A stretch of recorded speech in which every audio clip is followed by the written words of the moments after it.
Hello and welcome to another video. So today the day is finally there. Theros of Beyond Death has just been released on Magic Arena. And I ordered the pre-order bundle pack, and on this video we're gonna unbox every booster of the 50 boosters I received. So here they are. I'm not gonna open 10, I'm going to open each and every one of them. Yeah. And what we hope for is that we have enough cards to build a really awesome mono black deck, which I'm really looking forward to playing. So we already got a Field of Runes, so that's a really nice card. This card allows me to destroy an opponent's land. So you got the white land that creates tokens, and you got the blue land that allows you to scry. And this is a really nice card to have in any control deck and every mid-range deck. So, and we've got our first black creature. So it's a 2/1 flying. At the beginning of your end step, you may exile an enchantment card from your graveyard. If you do, create a 2/2 black zombie creature token. Okay. Let's open the next one. So we got the Unknown Shores. Let's see what our rare is. Ooh, the Calyx Destiny Hand, a legendary planeswalker. Look at the top 4 cards of your library. You may reveal an enchantment card from among them and put that card into your hand. Put the rest of them on the bottom of your library in random order. Oh, that's really nice, especially if you play an enchantment deck, a deck with lots of enchantments, then this is going to be an awesome planeswalker. So the -3 is also really nice. Exile target creature enchantment you don't control until target enchantment you control leaves the battlefield. Okay, so you do need to play a lot of enchantments to make this work. And the ultimate, the -7 is just, game over. Really nice. And here we go. So here we've got our first green enchantment creature, I believe, which would work really nice with the previous planeswalker. Oh, this card, I was really hoping for this card too, because I think this is such a beast. So it's a 5/6 for 4 mana. You can only use it as a creature as long as your devotion to black is a 5 or more. But this is a game killer. So let's hope that we can open another 2 of them. This is a really nice card. It also allows you to do a lot of card draw by exchanging life. So and it can kill small creatures by using this as a sack outlet for 2 mana.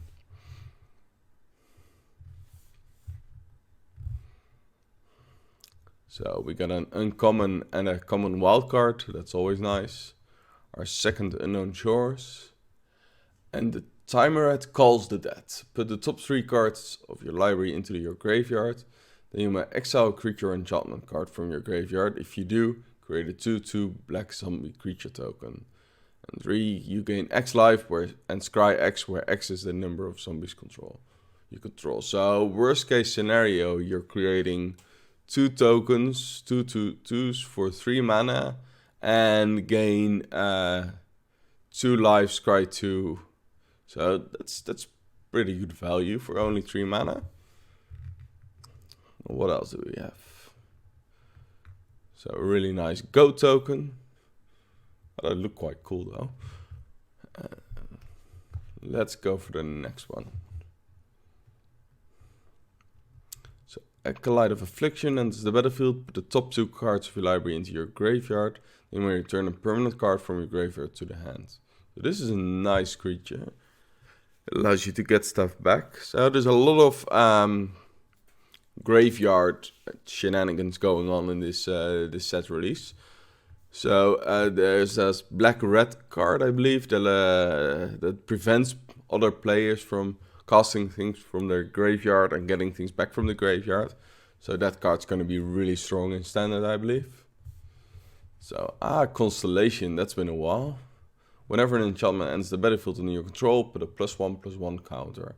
So in an enchantment focused deck, this one is going to be huge because it allows you to fill up your hand and replace the card you're playing and making him as big as possible. Or her, actually. Apologies. So what do we have here?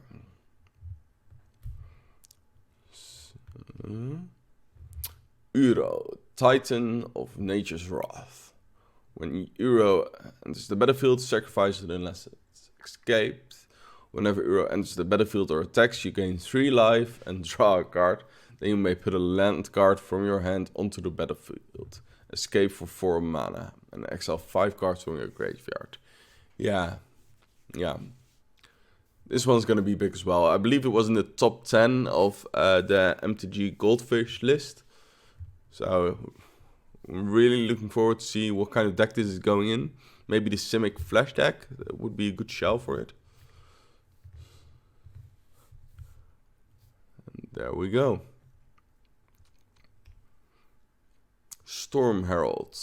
When Storm Herald enters the battlefield, return any number of aura cards from graveyard to the battlefield attached to creatures you control. So in an aggro enchantment red shell, this would work. Cool.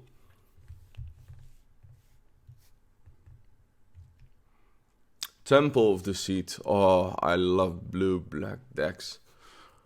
Good, give me a blue-black control shell any day. So furthermore, we've got Nyxborn Marauder, which would be 2 devotion, 4/3 for 4 mana. Not that bad. So yeah, nice. Let's see what we got next. Temple of Malice. Nice. So this set completes the Scryland cycle. It's similar to the moment when I started playing Magic. There was a Scryland cycle then as well. So this is really, well, memories. Good memories. Another Temple of Malice. So red-black shell is really coming. Maybe a nice Grixis deck. Yeah. Grixis midrange, that's gonna be nice. And there we've got our second Erebos. So I think I wanna have 3 of them in my deck. Maybe 2 is enough. Because it is a legendary, so I can't really, well, play 2 of them at the same time. Well, I can, but I can only keep 1. And as it is indestructible, it's quite hard to remove. So yes, 2 is a nice catch.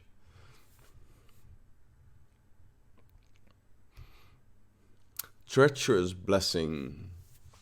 Draw 3 cards for 3 mana. That's really good.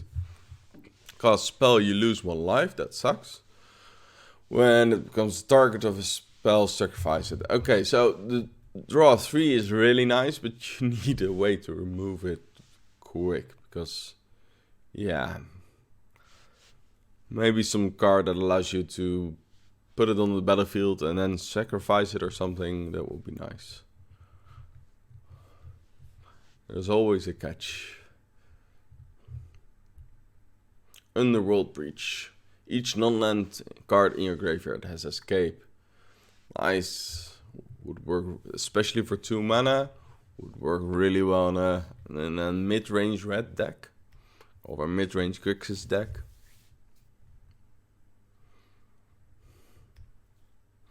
Kiora bests the Sea God. Create an 8/8 blue Kraken creature token with hexproof. Oh yeah, this is gonna go in my blue-white control deck as a finisher.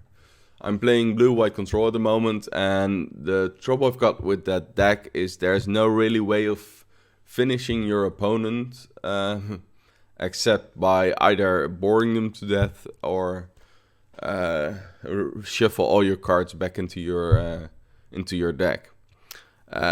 The only creatures there, you got your 3/1s, you got your 3/3 card drawer, and you've got the tokens. But it's a slow kill, and a card like this would help to do a quick finish, and you can bounce it back to your hand with the fairy. So that's quite nice. Also with the Teferi Time Reveler, that would work. So yeah. this is gonna go in my deck straight away as a single card, as a one-off. Shadow Spear, 1 mana. 1 mana artifacts. I like 1 mana artifacts. Equips creature, get +1/+1 and has trample and lifelink. Yeah, but a lot of words on there. And it's gonna be good. Permanents your opponents control lose hexproof and indestructible until end of turn. So even if you don't equip this artifact, it's gonna be nice that you have a way to destroy the gods and things like that, because there's gonna be a lot of those around. So a card like this is a really nice answer. Good sideboard card, I believe. So next up, Mantle of the Wolf. +4/+4 for 4 mana. Put into graveyard, create 2/2. So it replaces itself really nice. Green Devotion deck, maybe. This is also a really handy card for the Green Devotion decks, especially with the enchantments around. You can get get rid of those pesky enchantments, and the Return to Nature, of course, would also work.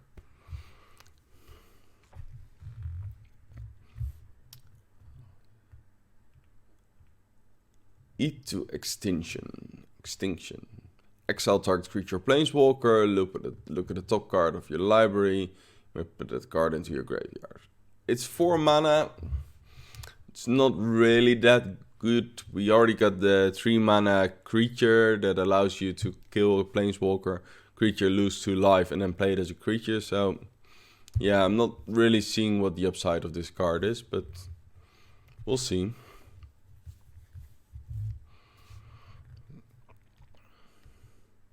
Hector's the Unscarred. Hector's the Unscarred attacks each combat if able. It enters the battlefield, choose 2, 3, or 4 at random. Has protection from each converted mana cost other than the chosen number. Okay, for a 6/1 that's really nice, and this is gonna be a finisher. So in any Boros shell, this is gonna be legendary, as it says. Perfect. There's a lot of good cards out there, so I'm really looking forward to start brewing and creating some really awesome decks. So the Labyrinth of Scoffos. Remove target attacking or blocking creature from combat. So there is a legacy land that allows you to remove a target attacking creature. It does cost 4 mana, but especially in the control shell, that wouldn't be a problem. It's a nice way of getting keeping creatures away from you or from your planeswalker. So, Heliod's Intervention. Destroy X target artifacts and or enchantments. Target player gains twice X life. So again, in the UW control shell, this is a nice way of getting some life back from the aggro decks, and a way of getting rid of those enchantments. Wouldn't work on the gods though, because it says destroy and the gods are indestructible. This one is nice as well. Flash. When ends the battlefield, return target creature. Okay, so 1 mana, get something back from the graveyard. Could be nice, could be nice. Next up. Banishing Light. I've missed that card. I really missed this card. This was such a good card in the control decks, and it, well, allows you to get rid of anything. So this one is going to go in the UW control deck as well. And a rare wild card, which is always very handy for the cards you miss. So what do we have here? So not too many interesting things. Draw 2, lose 2 life, and put the top 2 cards library. It's more. Let's see what we've got here. The Woo Strider. So I think this card is going to be big. It's been a while since we had a good sac outlet in Standard. In Modern, you got a really good sacrifice outlet, of course, in Viscera Viscera Seer. Yeah, you know one. The 1 mana black creature. Sacrifice a creature, scry 1. It can't sacrifice itself, unfortunately, but it allows you to sacrifice other creatures, and that's really nice, and you get some value out of that. Especially, for example, if you've got your board full, so in the mono black devotion deck, then the control player comes with a huge ass board wipe. You can sack everything and get your cards in the correct order and make sure you can go for the comeback. It also has escape, which I really like because it comes back as a 5/4 when you escape it, so it's gonna be huge. So this is a difficult one to get rid of. So yeah, awesome card. Let's hope that we open another 3 of them or something. So let's see. And again, the tremor at Calls of the Dead. There we go. Another rare wild card. Yeah, keep those coming because I think I'm gonna need loads of them. And what is this one? When Laguna Band Storyteller enters the battlefield, you may put target enchantment card from your graveyard on top of your library. If you do, you gain life equal to its converted mana cost.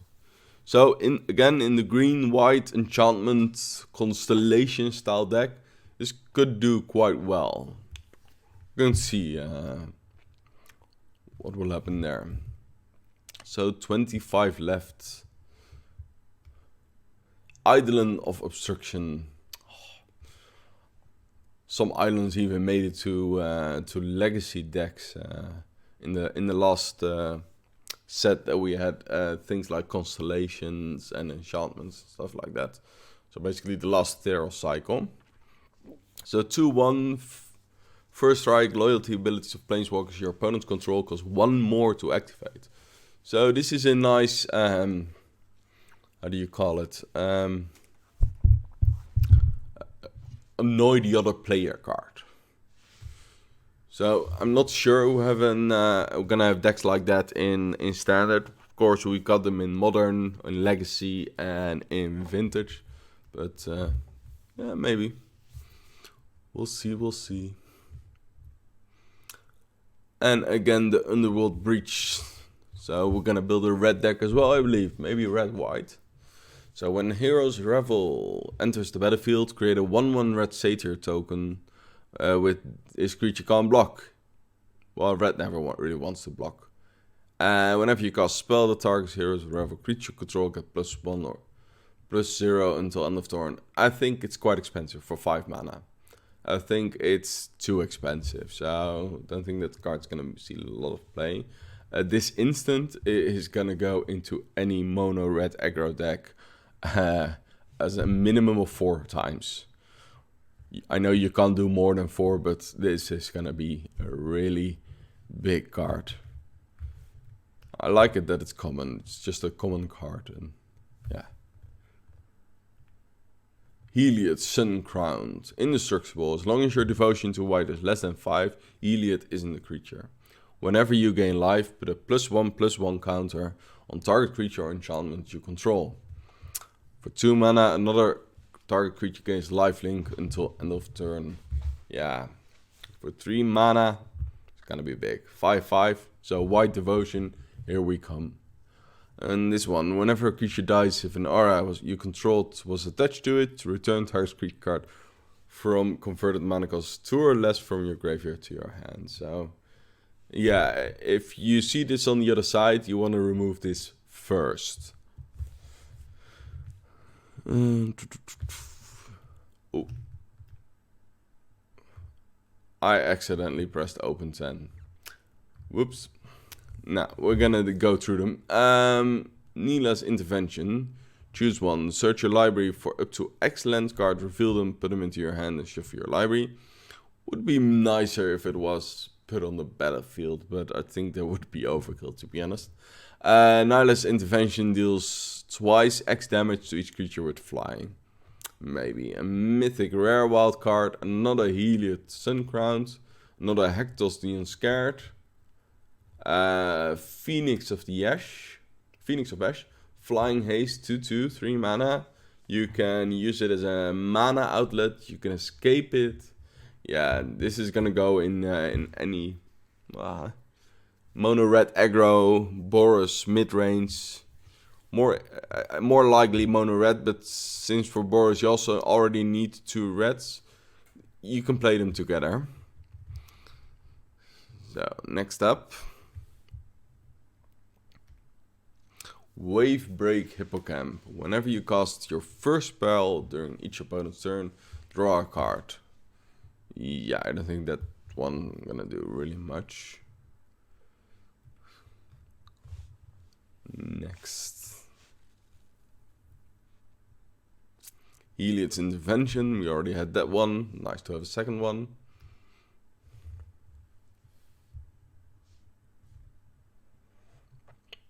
Kalafa, Beloved of the Sea. 1 colorless, 2 blue.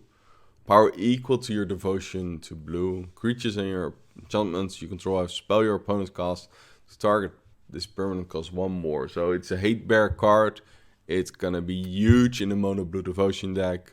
So if you're gonna play mono blue devotion, you wanna have 4 of this one in your deck at all times. And another Shadow Spear. Nice. Next up, Elspeth Conquers Death. Exile target a permanent that opponent controls. Converted mana costs 3 or greater, and non-creature opponent costs 2 more. Yeah, for 5 mana, it's too expensive. So we've got the hero of the Nyxborn, an enchantment creature, create a 1/1 white soldier token. So this is basically a 3/3 for 3 mana. It's not bad, it's not good, it's okay. So if you need some cards to fill your Boros deck up, use this one. It's not gonna be great, it's gonna be okay. Next. So this is the 4th Unknown Shores, I believe. So blue-white enchantment. It's +1/+1 and lifelink. And draw a card, yeah. Maybe as a mono blue devotion deck you want to splash a little bit of white just for this card. And another rare wild card, nice.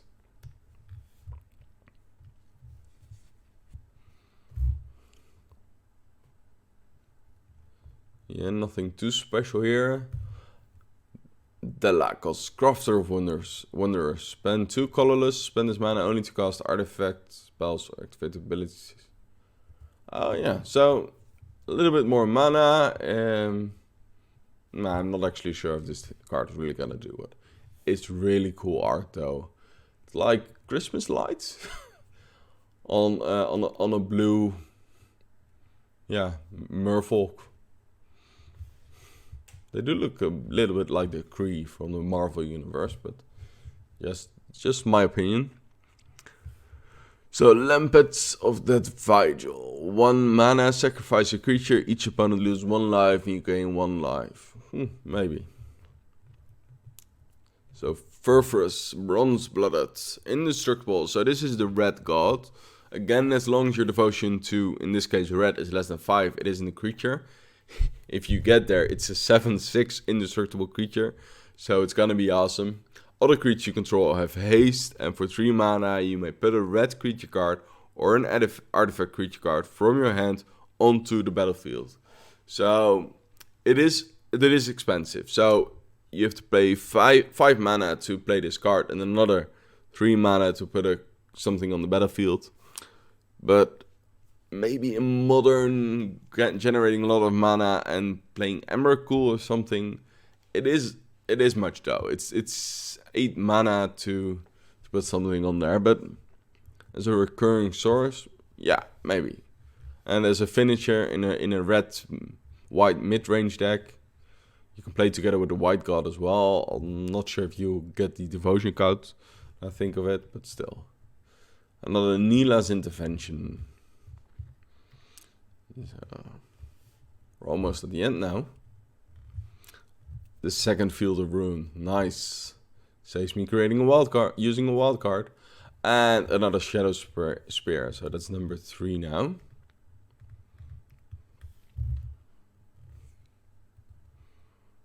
So a revoke existence, that's gonna be going in the sideboard, and maybe one main of the UW control deck.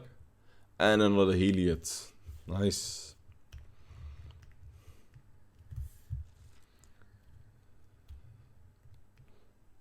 Nadir Kraken.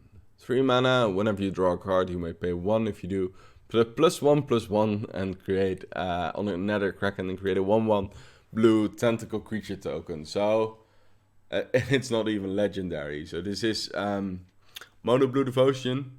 Hell yeah.